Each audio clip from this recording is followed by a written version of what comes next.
السلام عليكم ورحمة الله وبركاته. طبعا أنا أيمن العبدري ولد الأستاذة حنان البرعسي.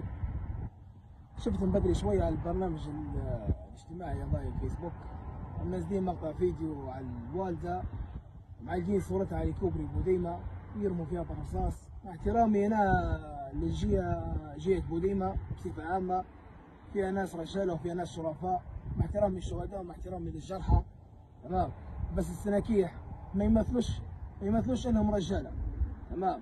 ولو انت راجل اللي طلعت في مقطع الفيديو ورميت في الصوره، تمام، اطلع انت كانك راجل، اطلع بصورتك، ما تطلعش ترمي من وراء صوره، تمام. بس انا نودك، انا ايمن العبدري، تمام. والله العظيم ال 14 طلقه اللي طلقتهم وقسما بجلاله الرحمن نحط لك في قلبك لو نعرفك انت منو. انا قاعد مكلف بمهمه عسكريه، مش قاعد في بنغازي، وانت سقى عليك ما تقدرش حتى تطلع من بوديمه. حوش تستاذى في شبنا، انت راجل امشي لها وتعرف عندها رجاله ولا ما عندهاش رجاله. طبعا انا ايمن ولد الاستاذه حنان بنوصل كلامي هذا للسنكوح اللي حارقين الصور واللي طالعين بالبث المباشر يرموا بالرصاص، تمام.